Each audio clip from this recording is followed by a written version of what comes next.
Entonces es increíble cuando una persona sube aquí al púlpito o es presidente municipal o lo hicieron diputado o lo hicieron senador o lo hicieron el presidente de la república o lo hicieron el papa.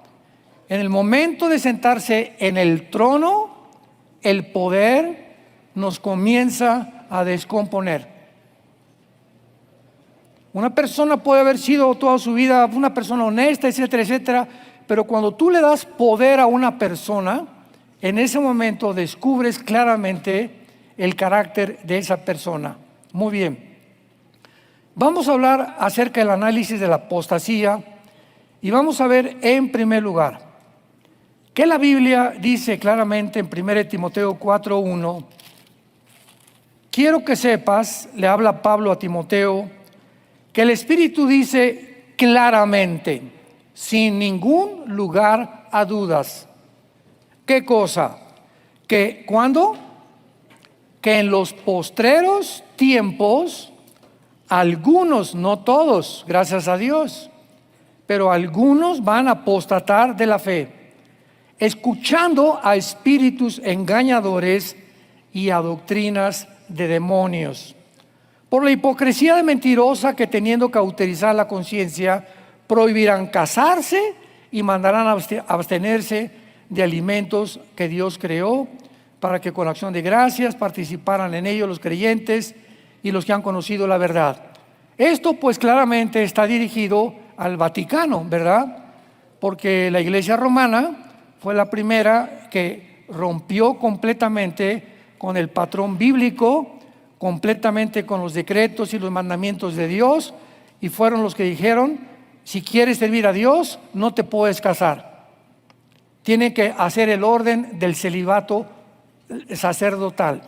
Yo lo he contado varias veces, que yo atravesé esa experiencia cuando tenía cierta juventud, y cuando supe que me dijeron que no podía yo casarme, les dije adiós. A mí me gustan las mujeres. Y ha sido un error tremendo, ¿verdad? Porque ha habido cantidad de curas y sacerdotes en el mundo que por eso pues han tenido que tener amantes escondidas.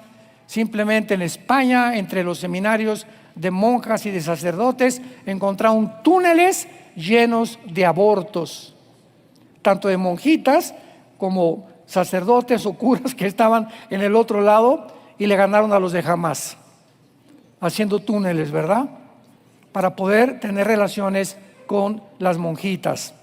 Bueno, tenemos también en la segunda carta a los tesalonicenses, en el capítulo 2, que dice el apóstol Pablo, versículo 3: nadie los engañe en ninguna manera, porque no vendrá sin que antes venga la apostasía y se manifieste el hombre de pecado, el hijo de perdición. La iglesia de Tesalónica creían que estaban ya en el día del Señor, o sea, en la tribulación. Ya Pablo en la carta anterior les explicó que el arrebatamiento de la iglesia sería un misterio que no era la segunda venida. Fíjense lo que les voy a decir. El arrebatamiento de la iglesia es un misterio que Dios le revela a Pablo únicamente. Sin embargo, la segunda venida ya estaba anunciada, ¿verdad? Vendrá con señales, Mateo 24, 29 al 30, en el Antiguo Testamento. No era un misterio. Por lo tanto, es lógico que el arrebatamiento y la segunda venida sean diferentes. Porque el arrebatamiento, el rapto famoso de la iglesia, era un misterio que nadie conocía, porque es algo que no había sido revelado en el Antiguo Testamento. Entonces no pueden ser los mismos eventos, la segunda venida y también el arrebatamiento de la iglesia. Ahora, muy bien, hay que notar, antes de desarrollar esta conferencia, algo importante. Se mencionan en la Biblia dos clases de apóstatas. Dos clases de apóstatas. Número uno, los que se apartan del camino del cristianismo o de Dios en algún momento en su vida, porque nunca fueron salvos. O sea, personas que estuvieron entre nosotros, vinieron a la iglesia, pero que jamás tuvieron el regeneramiento ni el nuevo nacimiento del Espíritu Santo. Veamos algunos casos en Juan capítulo 17, donde el Señor Jesucristo menciona ni más ni menos a Judas, el que era seguidor también de Jesús. Dice Juan 17, versículo 12: cuando estaba yo con ellos en el mundo, yo los guardaba en tu nombre, a los que me diste, yo los guardé, y ninguno de ellos se perdió, sino el hijo de perdición, para que la escritura se cumpliera. En otras palabras, Judas desayunó, comió, cenó, durmió, viajó con Cristo 3 años y medio, y nunca, jamás pudo ser una persona sincera que conociera y creyera que Jesús era el Mesías. Y finalmente sabemos todos que lo acabó traicionando. Entonces Judas nunca fue salvo. Y así va a haber muchísimas personas en la época de la iglesia que van a venir a las iglesias y tienen mucho tiempo en las iglesias, y son personas que nunca se han arrepentido y que siguen viviendo como si fueran religiosos nada más, como lo éramos nosotros antes de ser cristianos. Yo me acuerdo cuando iba a la iglesia católica, ¿verdad? Pues íbamos de niños y párense, siéntense, y salíamos de ahí, y de lunes a viernes nos portábamos terrible. Pero el domingo era el tiempo de recibir a Cristo, y de lunes a viernes se salía de la hostia que el cura nos daba el domingo. Entonces, estas personas, veamos ahora en 2 de Pedro capítulo 2, el segundo caso, donde la Biblia nos muestra claramente que la salvación no se puede perder, porque hay muchas personas que creen que la salvación se pierde, precisamente por esto. No, pero es que yo conocí a don Pancho, que iba a la iglesia y fue durante 4 años, y ahorita es un borracho, parrandero y jugador. Perdió la salvación, dicen. La salvación no la perdió. El problema fue que don Pancho nunca fue salvado. Fue religioso e iba a la iglesia, pero nunca tuvo la salvación. Segunda de Pedro capítulo 2. Dedicado este capítulo a todos los falsos maestros. Dice el versículo 20. Segunda de Pedro 2, 20 al 22. Ciertamente, si habiéndose ellos escapado de las contaminaciones del mundo, por el conocimiento del Señor y Salvador Jesucristo, enredándose otra vez en ellas, son vencidos, su postrer estado viene a ser peor que el primero, porque mejor les hubiera sido no haber conocido el camino de la justicia, que después de haberlo conocido, volverse atrás del santo mandamiento que les fue dado. Pero les ha acontecido lo del verdadero proverbio: el perro vuelve a su vómito y la puerca lavada a revolcarse en el lodo o en su cieno. Pregunta: ¿cómo sabemos que estas personas que Pedro está mencionando nunca fueron salvos? Porque finalmente usa el proverbio de un perro y de un puerco, o de un cerdo, como le dicen en otros países. Bueno, pues un perro, ¿verdad?, vomita. ¿Y por qué siempre se come el vómito? Porque es su naturaleza. O sea, un caballo no lo hace, o una ardilla no lo hace, pero los perros es su naturaleza. ¿Por qué al puerco? Oink, oink, oink, oink, oink, lo sacas del lodo, le pones Chanel, lo bañas con champú, oink, oink, oink, regrésalo otra vez, porque es su naturaleza, es puerco. ¿Qué nos está diciendo Pedro? Estas personas son semejantes, su naturaleza nunca fue cambiada.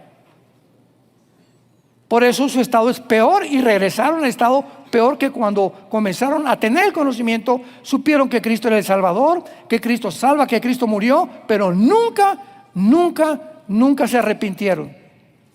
Y desgraciadamente muchas iglesias son culpables de esto, porque ya no se predica el arrepentimiento. Ya no se predica el arrepentimiento, ahora se trata de entretener. Muy bien, ahora veamos la otra clase de apóstatas, muy importante, o sea, cristianos que se apartan del camino temporalmente. Conozco a cantidad de casos y ejemplos como estos. Pero como son hijos, como realmente tienen al Espíritu Santo en su vida, son disciplinados por Dios y regresan al corral de la oreja. Porque Dios al que ama disciplina, como lo vamos a ver. Veamos un caso en 1 Corintios 5. 1 Corintios capítulo 5, muy importante. 1 Corintios 5, dice el apóstol Pablo, le escribe a estos líderes de la iglesia de Corinto y les dice: de cierto se oye que hay entre ustedes fornicación. O sea, era una iglesia que había un hombre fornicando. La fornicación abarca el homosexualismo, el lesbianismo, el transgénero, el adulterio, la pornografía, todos los ejemplos sexuales que no están permitidos, porque el sexo solamente se puede usar en la dimensión del matrimonio, nada más. Dios diseñó para que el sexo fuera usado única y exclusivamente dentro del matrimonio. Fornicar es, ya casado, irte con otra mujer o con otro hombre, o de joven tener relaciones sexuales con tu novio o con tu novia. Eso se llama fornicar. Entonces, en esta iglesia había fornicación. Supieron y le mandaron a Pablo, ¿verdad? Familias: oye, aquí hay alguien en la iglesia que está viviendo o que tiene relaciones sexuales con su madrastra o con una señora de la iglesia.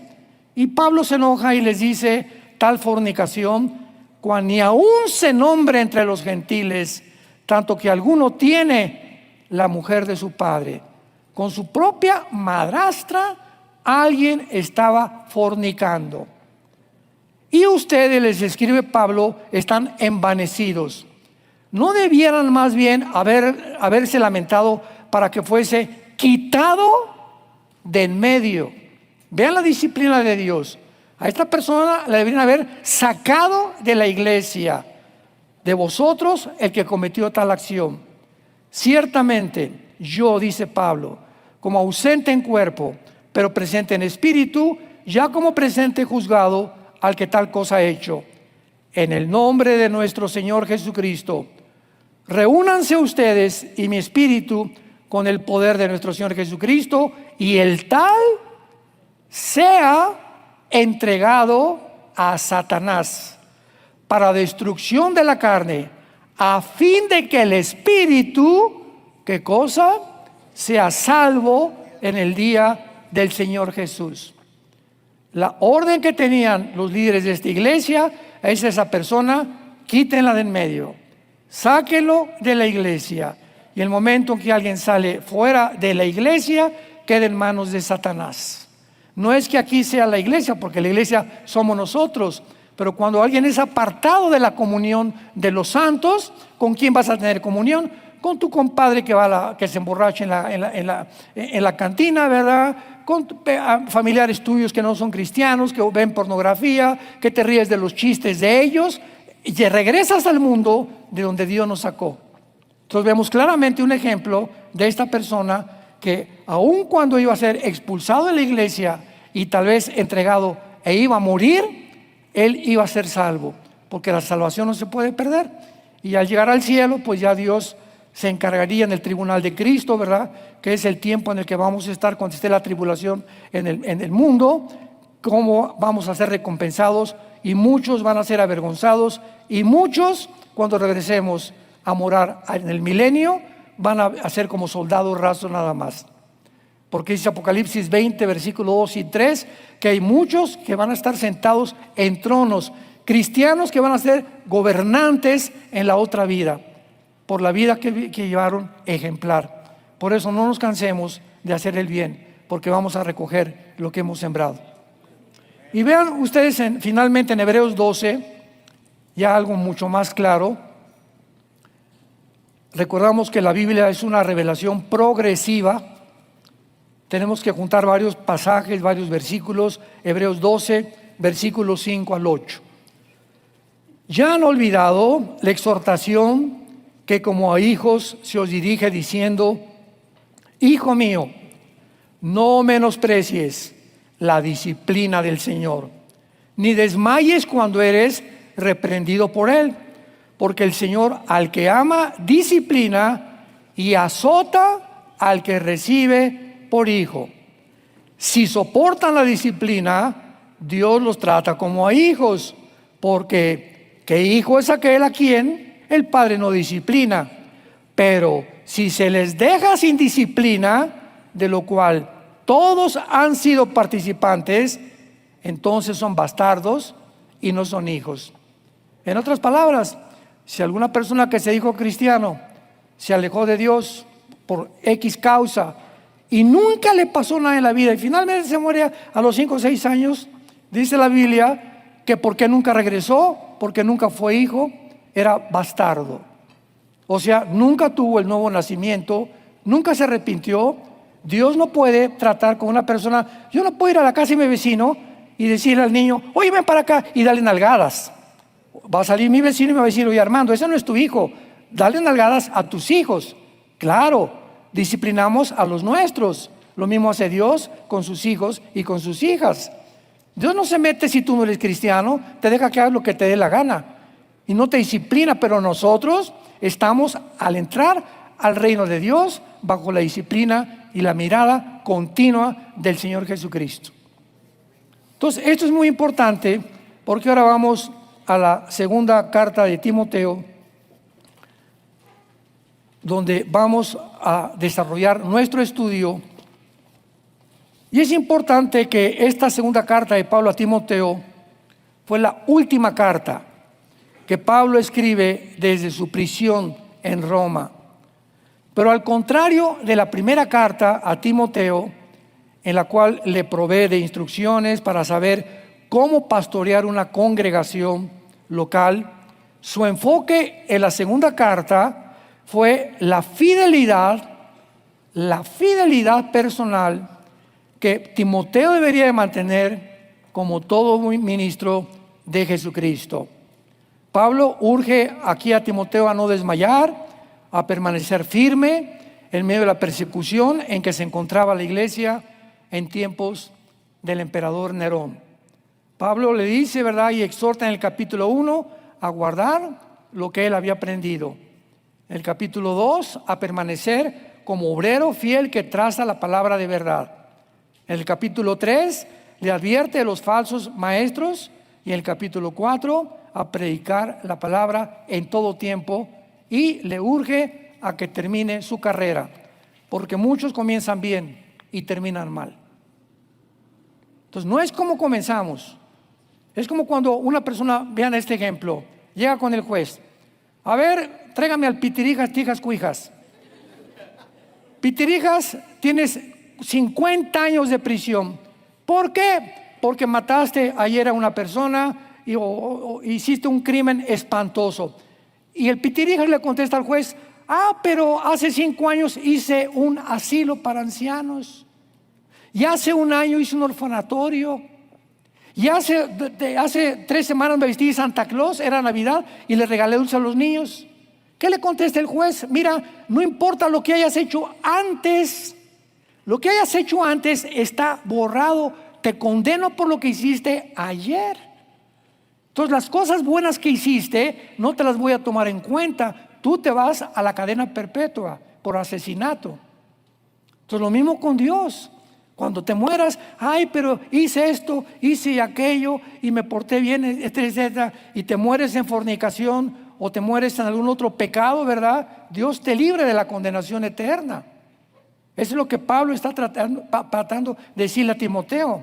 Vean en la primera carta a Timoteo capítulo 1, versículo 5, este consejo, donde ya delinea claramente Pablo la situación de la apostasía. 1 Timoteo 1, versículos 5 y 6. Léanlo con muchísimo cuidado. El propósito de este mandamiento, o sea, de todo lo que te voy a decir, Timoteo, por favor, mucha atención. Número 1, es el amor nacido del corazón. 2, una buena conciencia. Y 3, una fe no fingida.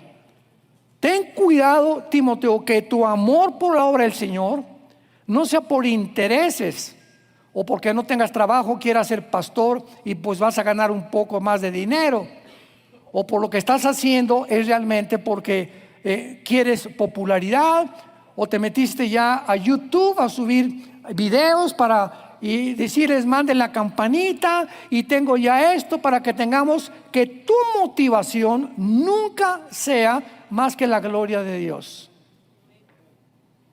El amor nacido del corazón. Porque hay personas que aman más el dinero, más la publicidad, más la popularidad. Otros que no les conviene hablar fuerte a la iglesia porque se le van. Oye, espérame, don Pancho me puso el techo. El techo costó 10 millones de pesos y me acaban de decir que don Pancho está en adulterio. ¿Y ahora qué le digo? ¿Cómo le hago con don Pancho? Oye, vieja, fíjate que don Pancho nos puso el techo y si lo acuso y los echo fuera, como dice la Biblia, nos va a quitar hasta el techo. Pues un pastor que hace eso se ha vendido, se ha prostituido su llamado, porque está poniendo de por medio los intereses a lo que la Biblia dice que tiene que hacer. Yo siempre les he dicho a mis pastores, siempre que tomemos una decisión drástica como las que hemos tomado durante muchos años, nunca tengamos miedo de la respuesta de la gente si la palabra de Dios nos ha guiado. No tengamos miedo de cómo van a reaccionar, qué van a pensar. Nos debe intentar cómo va a reaccionar Dios, como en Corinto, que se vendieron los líderes de la iglesia. Debían haberlo echado fuera y no lo echaron. Pues ahora sáquenlo, porque viene Satanás por él. Entonces, todas estas cosas son importantísimas. La buena conciencia. Tenemos que, la conciencia, la palabra con dentro, ciencia, conocimiento. Tenemos dentro una voz, dentro que es el Espíritu Santo, que yo tengo que acostarme cada noche con mi conciencia tranquila. No le debo nada a nadie. Si a las 5 de la tarde me peleé con mi esposa y me acuesto y no le he pedido perdón, no voy a dormir bien. Porque si tengo mi conciencia limpia, me va a comenzar a decir, levántate y pídele perdón a tu esposa. Pero si me acuesto y como si nada, y al otro día tampoco le pido perdón, es porque mi conciencia comienza a cauterizarse por mi orgullo. Y comenzamos a matar la conciencia como cristianos cuando nos acostumbramos al pecado. Mantén una buena conciencia, es importantísimo. Y en tercer lugar, una fe no fingida. ¿Cuántas personas, verdad, entran al ministerio? Lo vamos a ver a través de esta conferencia. Con una fe fingida, tienen cara de santos, tienen cara de, ya mejor me reservo el nombre. Muy bien, vayamos ahora a la segunda carta de Timoteo y veamos la descripción de la apostasía. Pablo menciona, pongan mucha atención, a varios desertores, y dos de ellos son mencionados en 2 Timoteo 1:15. Vayan apuntándolos los que gusten en sus libros. El capítulo 1, versículo 15 dice: ya sabes esto, que me abandonaron, o sea, apostataron todos los que están en Asia, de los cuales son Figelo y Hermógenes. Y más adelante menciona a dos que lo abandonaron como falsos maestros. Capítulo 2, versículo 17 y 18. Dos más, van a ser tres ya. Su palabra carcomerá como gangrena, de los cuales son Himeneo y Fileto, que se desviaron de la verdad, diciendo que la resurrección ya efectuó, y trastornan la fe de muchos. Y como si no fuera suficiente, en el capítulo 4, versículo 10, Pablo menciona al cuarto desertor del tiempo que él estuvo con ellos. Porque Demas me ha desamparado, amando este mundo. Se ha ido a Tesalónica, Crescente fue a Galacia y Tito a Dalmacia. Vemos pues nosotros que Figelo, Hermógenes, Himeneo, Fileto y Demas eran hombres con quien Pablo había invertido tiempo, había sido su maestro y esfuerzo, habían sido compañeros de él, suyos en el Evangelio. Muchos viajaron con él y eran algunos líderes de la iglesia primitiva. Timoteo conocía a todos estos hombres porque trabajó cerca de muchos de ellos, por lo que ha de haber sido muy triste para Timoteo la noticia. Hijo, ¿te acuerdas de esta persona? Y te acuerdas, pero ¿cómo viajé con él y predicó y hizo estudios? Ha abandonado el camino de la salvación, ha abandonado el camino de la verdad. Pablo escribe esta carta a Timoteo para fortalecerlo en su fe y exhortarlo a que no siguiera el peligroso camino de la apostasía como estos hombres lo habían hecho. En pocas palabras, Pablo le decía a Timoteo: no sigas a hombres como Figelo y Hermógenes que se avergonzaron del Evangelio.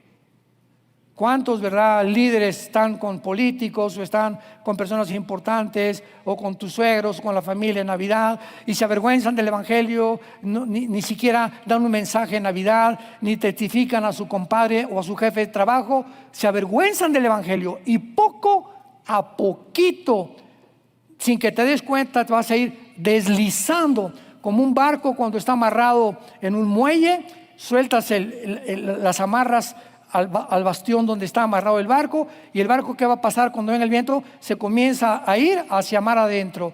Así a muchos se sueltan las amarras de la palabra de Dios sin que te des cuenta, te comienzas a deslizar y cuando es demasiado tarde va a ser muy peligroso para tu vida. No sigas el camino de Himeneo y Fileto, que se apartaron de la verdad y tropezaron a muchos. Se apartan de la verdad. Comienzan a predicar cosas que no están en la Biblia. O si están en la Biblia, las comienzan a torcer y las comienzan a malinterpretar. Y en último lugar, no imites el compromiso de Demas, que desertó porque amó más el mundo.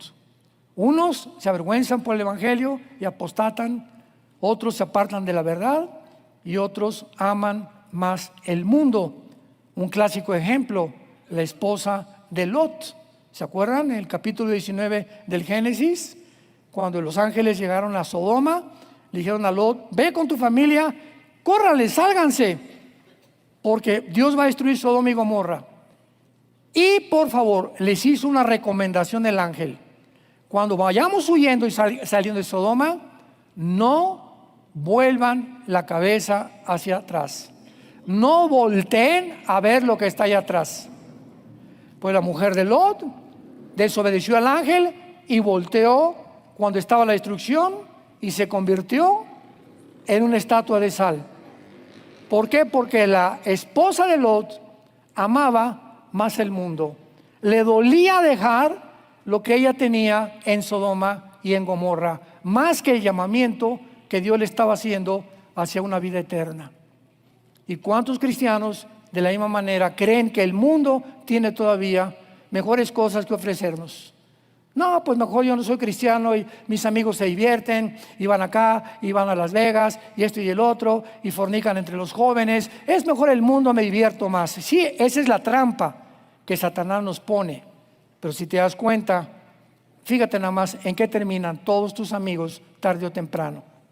Ahora bien, esta carta describe el asunto de la apostasía de manera muy práctica y personal. Porque era la tentación y el peligro al que Timoteo estaba expuesto. En los capítulos 3 y 4 de 2 de Timoteo encontramos una descripción detallada en la que nos vamos a detener, una descripción detallada de la apostasía que nos va a ayudar a edificar y advertirnos de los peligros de nuestra vida espiritual. Vayamos a 2 de Timoteo capítulo 3. También debes saber esto. Vean todas las recomendaciones de Pablo antes de morir. Consideremos que estaba a punto Pablo de morir y es su última carta a su querido discípulo Timoteo. Timoteo, también debes saber esto. otra vez, que en los postreros días vendrán tiempos peligrosos. Me detengo aquí. Esta palabra, peligrosos, es la palabra griega chalepos, y nada más se usa 2 veces en todo el Nuevo Testamento. Aquí se traduce peligrosos, y la primera vez que se usa es con el endemoniado gadareno. O sea, vendrán tiempos salvajes, ya no peligrosos. Salvajes es otra sinónimo de la palabra chalepos en el original griego. Van a venir tiempos salvajes, y podríamos decir, donde van a inventar que no somos el género que Dios nos ha hecho. Van a venir tiempos en los que van a propagar que la Biblia es una mentira. Van a venir tiempos en que todos los gobernantes del mundo van a ser poseídos por demonios, y va a haber una conflagración nuclear como el mundo jamás la ha tenido. Timoteo, en vista de esto, te voy a decir por qué. Y vean ustedes la primera característica: porque habrá hombres amadores de sí mismos. Qué importante es lo que está diciéndole Pablo. Habrá hombres amadores que solamente van a estar interesados en mi persona, mi yo. No me importan mis hijos. Si me hacen senador, aunque me ofrezcan esto, me hacen diputado, o soy artista, no me importa, voy a tener muchas mujeres. No me importa nadie. Yo solamente quiero, como Superman, subir a la cima, ser popular, que la gente me admire, que la gente me respete. No me importa ni mi mamá, ni mis hermanos, no me importa nadie. Llego a mi casa, no me importan mis nietos tampoco. Voy de vacaciones, mi trabajo, ni a la playa me meto con mis nietos. No disfruto nada porque estoy enjaulado en mí. Me amo. Pregunta: ¿amas a alguien? No me contestes. ¿Amas a alguien? ¿Hay alguien en tu vida en la que estás dispuesto a sacrificarte por ella o por él? ¿Tienes algo en la cual puedes decir: me cuesta trabajo amar a mi esposo, me trabajo a mi esposo, pero voy a anteponer lo que yo siento? La palabra me dice que mi esposa es mi esposa y tengo que estar con ella, y voy a sacrificarme, y voy a ayunar, y voy a pedirle a Dios que haga un milagro, porque no creo en milagros, para que me casé. Pero cuando amo más mis placeres y mi conveniencia en lugar que mi matrimonio, es cuando estoy apostatando. ¿Por qué? Porque me amo a mí. Mentiras que amo la obra de Dios, mentiras que amo la iglesia, mentiras que hablo a mi familia. Y en la carta que acabamos de leer nos damos cuenta, ¿verdad?, claramente, que siempre la raíz se encuentra cuando comenzamos a perder el temor de Dios. Salmo 25, versículo 2. Vamos a comenzar desde ahí y vamos a especificar qué es el temor de Dios. Salmo 25, 12. ¿Quién? Vean la pregunta. ¿Quién? Desde el cielo está Dios interrogando. ¿Quién es el hombre que me teme? ¿Quién? Porque a él le voy a enseñar el camino que ha de escoger. Yo te prometo, dice Dios, que si tú eres un hombre que me temes, te voy a mostrar con quién casarte, qué trabajo vas a tener, cómo te veré en la vida. Voy a dirigir tu vida. Él enseñará el camino que hay que escoger. ¿Qué es el temor de Dios? El temor de Dios, hay muchas definiciones. Esta es la que más a mí me ha gustado. El temor de Dios es la conciencia continua que yo debo de tener, que Dios me está observando.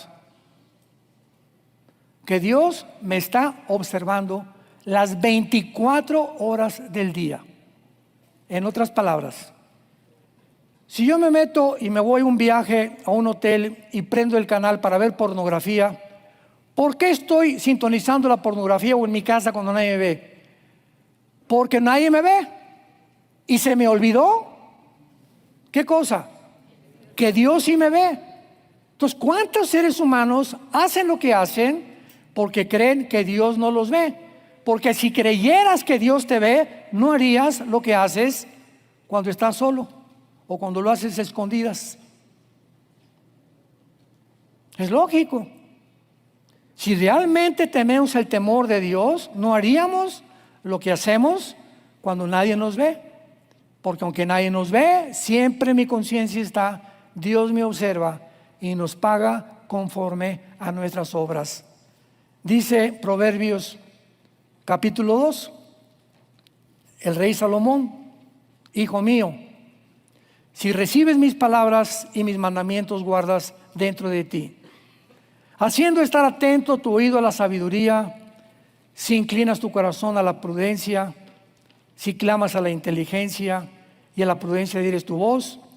Vean todos los sí condicionales. Si haces esto, si haces esto, si haces aquello, si como la plata la buscas, hasta entonces, versículo 5, hasta entonces entenderás el temor de Dios y hallarás el conocimiento de Dios, porque Jehová da la sabiduría y de su boca viene el conocimiento y la inteligencia. Cuando tengo el temor de Dios, voy a sacar algo a crédito, ¿verdad? Y le debo a alguien, a un hermano, pero tengo el temor de Dios. No, el hermano ya se me olvidó, mi Dios ya ni me cobra. ¿Por qué? Porque creo que el hermano ya no me cobra, pero ya perdí el temor de Dios. Si tengo temor de Dios, voy y pago lo que yo debo. Un cristiano no puede tener deudas. Digo, sacas el carro ¿cómo se llama? En plazos, la casa, la renta en plazos, etcétera, etcétera. Pero tenemos que, si algún día le pediste prestado a alguien, le tienes que devolver ese dinero. Y no aprovecharte y decirle, bueno, mira, no tengo dinero, Pancho, pero te voy a mandar 50 pesos a la semana. Quiero que entiendas que tengo mi intención de pagarte, pero cuando te escondes de tus deudas, porque perdiste el temor de Dios. Porque no solamente estás engañando a Pancho, estás engañando también a Dios. Así que es muy importante en esta carta, ¿verdad? La deserción de Himeneo y Fileto la contrasta con la santidad personal, la conciencia limpia, el amor nacido del corazón, la fe no fingida que Timoteo debería de tener. ¿Se dan cuenta ustedes que caminar con el Señor no es fácil si Él no está en tu vida? Alguien me dijo, es que es muy difícil la vida cristiana. Amén, sin Dios. Pero cuando caminamos y nos hacemos amigos con Dios, y Dios, tengo mi comunión con Él diaria, y tengo la Biblia y memorizo la palabra y medito en la palabra día y noche, entonces Él va a tomar a mi vida, como dice en Jeremías 10, 23, el hombre no es señor de su camino, ni del hombre que camina a ordenar sus pasos. Dice Dios, déjame, Armando, déjame guiarte, déjame enseñarte, déjame decirte a dónde quieres ir mañana. Dame oportunidad de trabajar en tu vida, pero para ello, Armando, ríndete a mí, obedéceme. Si en la obediencia no hay bendición. Regresamos a Pablo, 2 Timoteo 3, hombres amadores de sí mismos. Y luego dice Pablo, realmente son personas amadoras de sí mismas, avaros, vanagloriosos, soberbios, blasfemos, desobedientes a los padres, ingritos, impíos. Yo no quiero que nadie levante la mano, ¿verdad? Pero una de las cosas por las cuales Dios nos quiere despegar de la avaricia con la que nacimos. Vean los niños. Tenemos un nietecito ahorita de 4 años y nuestro nietecito Luis Emilio de 1 año. Y Luis Emilio, esto es mío. Y le traigo algo a mi nietecita y se lo quita, ¿verdad? No, porque es mío. Y si no es mío, tengo la ambición de querer quitártelo. Yo quiero siempre que todo alrededor, 5 o 4 niños, agarramos todos los juguetes. Desde que nacemos, estamos ambicionando controlar. Y cuando nacemos con esa tendencia, llegamos al cristianismo, cuando estábamos en la iglesia, dábamos limosnas, ¿verdad? ¿Se acuerdan? Echábamos un peso ahí en la iglesia católica, la religión que íbamos, etcétera, etcétera. Y cuando venimos a Dios, ya vemos que ya no es el diezmo es del Antiguo Testamento. Ahora dice el 2 Corintios 9, cada quien dé conforme a lo que naces en tu corazón. Dice Dios, mira, ya no te voy a decir cuánto me des, te lo voy a dejar a ti. Porque en la medida en la que tú me des, vas a medir tu termómetro espiritual conmigo. Y una de las cosas más horribles que hay en Latinoamérica, lo tengo que decir, es la avaricia. ¿Por qué prosperó Dios en Estados Unidos? ¿Por qué, Gerardo? Mandaron misioneros desde hace 2 o 3 siglos. Las iglesias en Latinoamérica, nada más en Costa Rica, casi todas las iglesias las han pagado los misioneros norteamericanos. A mí me guiaron a Cristo, poblaron con el evangelio el mundo entero. Dios los tuvo que bendecir. Pero en México somos avaros, ¿verdad? Regiomontanos, como dicen, codos, codos, codos, con trabajo el 10%, con trabajo el 15%. Y hay otro grupo de cristianos que se aprovechan e inflaron una herejía que se llama la doctrina de la prosperidad. No, y le dicen a la gente, ahorita pónganse aquí los de $1,000, los de $5,000, y todos ustedes van a ser sanados, o hacen campañas de sanidad, ofreciéndoles sanidad por la forma en la que están dando, y comenzamos a vender el evangelio. Se fueron al extremo y abusaron de algo que es santo delante de Dios. Dice, hay hombres avaros, vanagloriosos, etcétera, etcétera. Vemos pues que en estos afectos, estas personas amadoras de sí mismas aman el dinero y los placeres más que a Dios. Cualquier motivación que proclamen lo hacen por razones egoístas. Su lujuria, su amor por el sexo opuesto y ambición superan su afecto y su amor por la iglesia de Jesucristo. Actitudes arrogantes, malagradecidos, vanagloriosos, algo que es muy importante. Llega, por ejemplo, fue el 15 de mayo que celebró en México. No levante la mano cuántos de ustedes, a cualquiera de los pastores de ustedes les dijeron, te mando a felicitar, hermano, porque es tu día. No ha sido una bendición en tu vida por haberme enseñado la palabra de Dios. No lo hacemos. Con trabajos el día de mamá, le regalan flores a la mamá. Y es el colmo, ¿verdad? Pero así somos malagradecidos por naturaleza. Llegamos a un lugar, a un restaurante, alguien paga la cuenta y te pagas, y como si no, oye, muchas gracias por tu invitación, qué rica la comida por haber invitado. No, ni siquiera las gracias damos. Creemos que nos lo merecemos. Y ese malagradecimiento va contra la Biblia. 1 Tesalonicenses 5, den gracias en todas las cosas, porque esta es la voluntad de Dios para vosotros.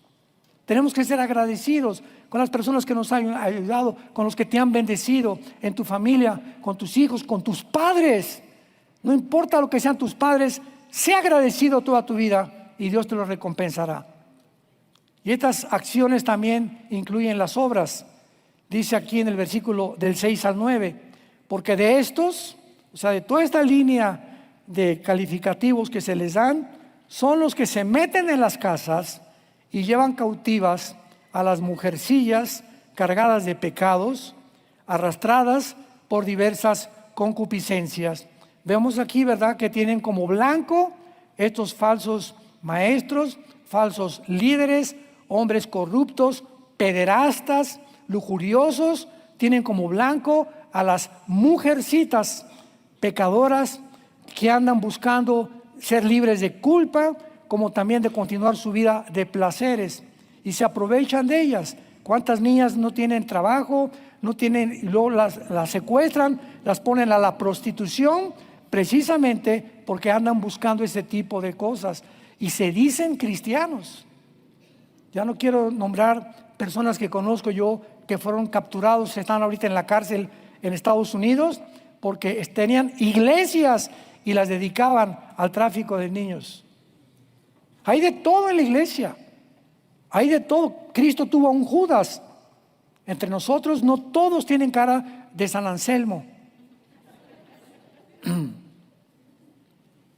Y el versículo 6 lo dice, ¿verdad? Y el versículo 7, están siempre aprendiendo y nunca pueden llegar al conocimiento de la verdad. Bajo el engaño de guiarlas a Cristo, agarran hombres a muchachitas, a jovencitas. El mensaje de los falsos maestros atrapa a las víctimas en esclavitud espiritual, porque en lugar de hacerlas libres, las esclavizan aún más, las hunden más en el pecado. Ten cuidado de todos ellos. Y finalmente, se nos dan algunos consejos para la apostasía. ¿Y cuáles son los remedios que tenemos para la apostasía? Dice la Biblia, versículo 10, pero tú has seguido la doctrina, conducta, propósito, fe, longanimidad, de amor y paciencia. Pablo comienza entonces a decirle a Timoteo las características y los consejos que él debería de tener. En otras palabras, el remedio para la apostasía, número 1, es la palabra de Dios. De día, Josué, y de noche. A ver, Josué, abre los oídos. De día y de noche. Yo nomás a las 12 del día, Señor, dice de día y de noche. Yo nomás en la noche leo la Biblia, Señor, dice de día y de noche, que la canción. Es que yo nomás hablo la Biblia a las 3 de la tarde. Bueno, pregunta, ¿eres cristiano? Sí. ¿Crees la Biblia? Pues tienes que creerla. ¿Por qué no lo obedeces? ¿Por qué no lo obedeces? Te estás engañando. De la boca para afuera dices que crees, pero no obedeces lo que la Biblia dice. Josué, si tú lo haces de día y de noche, Josué, te voy a dar una promesa: todo lo que hagas va a prosperar. Levántate en la mañana, lávate los dientes, la cara si quieres, ven a la palabra, a los salmos, léela, memoriza, guárdala en tu corazón, ábreme tu corazón, Señor, bendíceme hoy. Voy a llevar a mi escuela a los hijos, bendícenos en el camino. Comienza a tener una amistad con Dios. Antes de acostarme de las noticias y de todo, me acuesto con la Biblia, abro la Biblia y comienzo a tener un contacto con Dios. Si tú haces esto, nunca apostatarás de la fe. No te imaginas, no tienes la menor idea de las bendiciones que Dios tiene para todos aquellos que obedecen su palabra. Y finalmente Pablo termina en el capítulo 4 como el ejemplo que se ha considerado como el más grande cristiano de toda la época de la iglesia, al apóstol Pablo. El más grande cristiano, el que más ha sufrido, el que más fue perseguido, el que más enseñó, al que más revelaciones le dio Dios. A él se le reveló el rapto, nada más a él, ni a Pedro, ni a Santiago, ni a Judas, ni a ningún otro, solamente a Pablo. Y antes de morir, a Pablo en Roma dice: he peleado. Versículo 6, estoy para ser sacrificado. Y el tiempo de mi partida, vean lo que le llama Pablo a la muerte. Voy a otro lugar. Qué preciosa forma de morir en paz. No tengo miedo a la muerte. Simplemente voy a cambiar de residencia. Me voy de un mundo apóstata, de un mundo perdido, un mundo donde todos están casi ya suicidando por los placeres y por las guerras, por las ambiciones, por la lujuria, porque se aman a sí mismos. Ya me voy, ya estoy listo para irme, pero he peleado la buena batalla. La vida cristiana es una guerra. Métete eso en la cabeza. Estamos en un planeta ocupado por el enemigo y estamos en un terreno que no es nuestro todavía. Satanás tiene la potestad, 1 Juan 5:19, sobre este mundo. Y estando en un terreno ocupado, estamos en desventaja porque estamos rodeados de un mundo espiritual que la Biblia nos corre las cortinas, rodeados de ángeles caídos, de demonios que tienen continuamente como blanco mi mente. Aquí está la guerra, en la mente, a través de pensamientos, de lecturas, lo que oigo, lo que veo, lo que comento, todo está aquí en la mente, y es la mente que Dios quiere restaurar con la Biblia. Llenarte de su palabra día y noche, a los 6 meses, un año, los programas que el diablo nos metió comienzan a salir porque estamos envirulados, nacimos envirulados, y el programa de Dios es la Biblia, y la Biblia nos comienza a transformar por medio de la renovación de nuestro entendimiento. Romanos 12:2.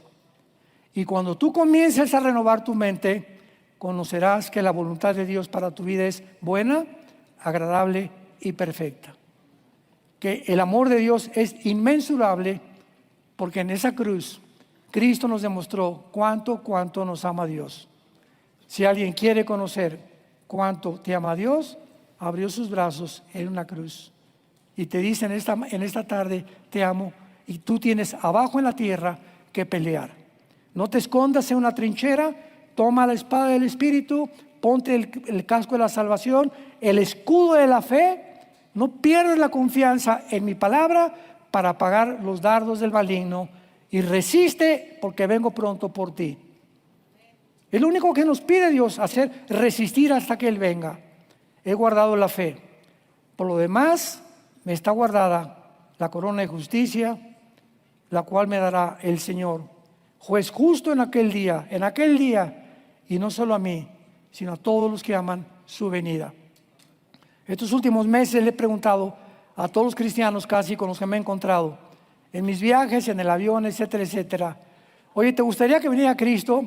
Y la mayoría me han dicho, no, yo quisiera tener hijos, hermano, y me quisiera casar todavía. O sea, todavía creen que hay cosas mejores que cuando venga Jesucristo.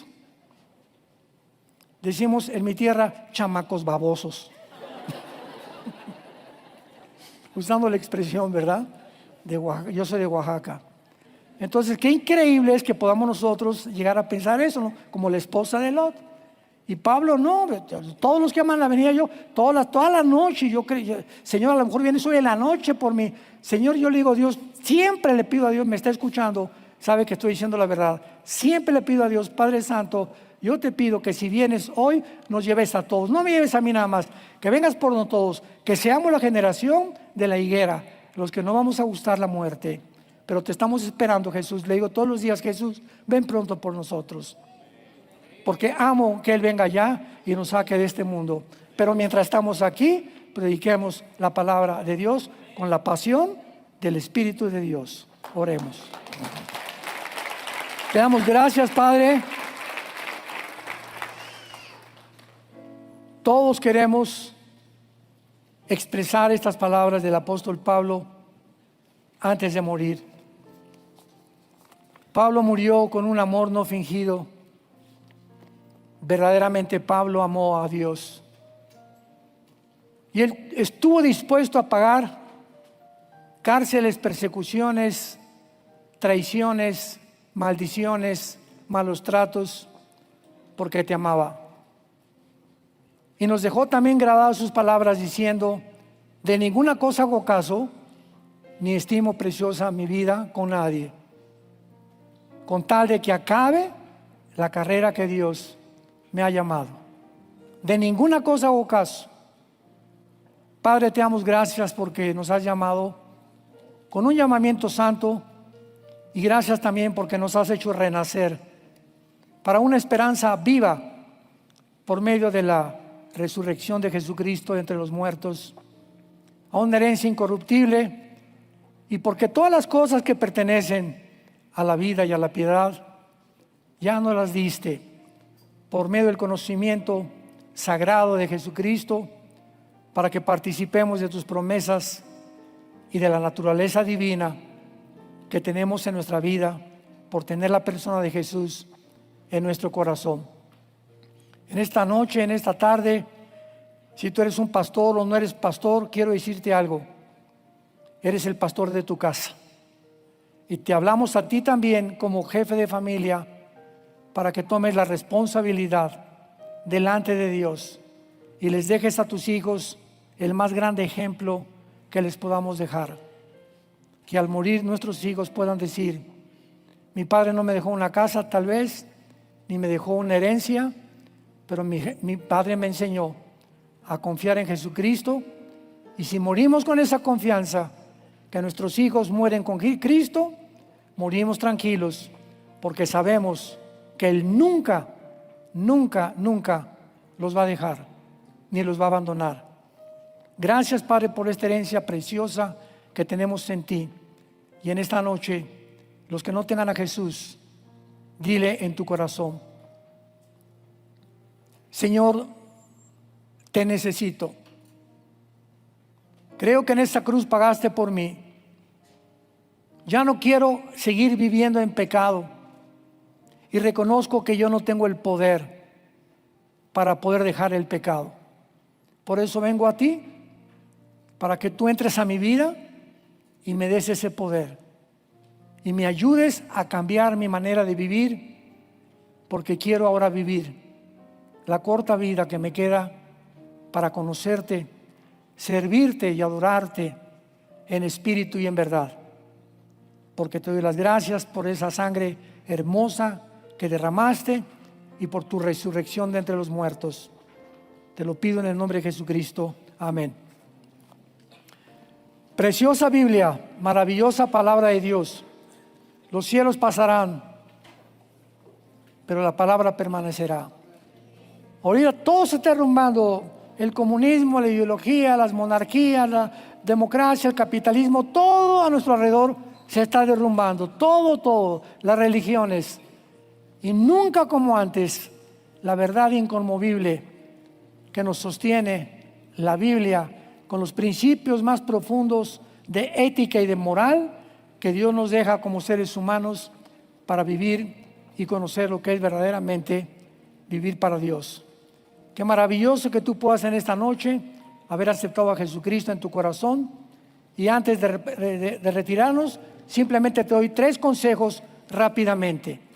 Número 1, si tú invitaste a Cristo esta noche a tu vida, llegando ahorita a tu casa, tal vez por primera vez, si quieres hincado o sentado en tu cama, comienza a platicar con Dios. Comienza a orar. Orar no es rezar. Rezar es: Padre nuestro que estás en los cielos, Santa María, Madre de Dios. Esos son rezos. Que mejor compre un perico, ¿verdad? Y que lo diga por mí y Dios me oye. Es decirle: Padre, en esta no sé qué ha sucedido, pero yo me acuerdo que fue lo primero que le decía a Dios. Oye, me decían: Armando, que ya no quieres ser guerrillero, que ya no eres ateo. Miren, no puedo decirles nada. Una cosa les digo: que Jesús vive en mí. Descubrí que Jesús vive. Ese es el testimonio con el que comenzamos. Él vive y ha entrado a mi corazón. ¿Quieren saber más? Les decía: vengan, acompáñenme a la iglesia y oigan al pastor. El domingo va a predicar también él. Entonces comienza a orar: Padre, ahorita en la noche, antes de cenarte el pozole y las pizzas, Padre, por primera vez agarras a tu esposa, a tus hijos. Gracias por este pozolito, por esta, iba a decir caguama. Poco de humor, ¿verdad? No, de ninguna manera. Gracias, Señor, en el nombre de Jesús. Y siempre es en el nombre de Jesús. ¿Cuándo distingues a un cristiano de un religioso? El religioso, vean en el cine: gracias por estos alimentos, amén. Cuando dicen en el nombre de Jesús, solamente los cristianos. Número 2, dedica tiempo a la Biblia. Y número 3, platícale a alguien, tal vez hoy en la noche, agarré el teléfono: mamá, ¿qué crees? Fui a una conferencia y he descubierto, nada más dile eso, que Jesús vive.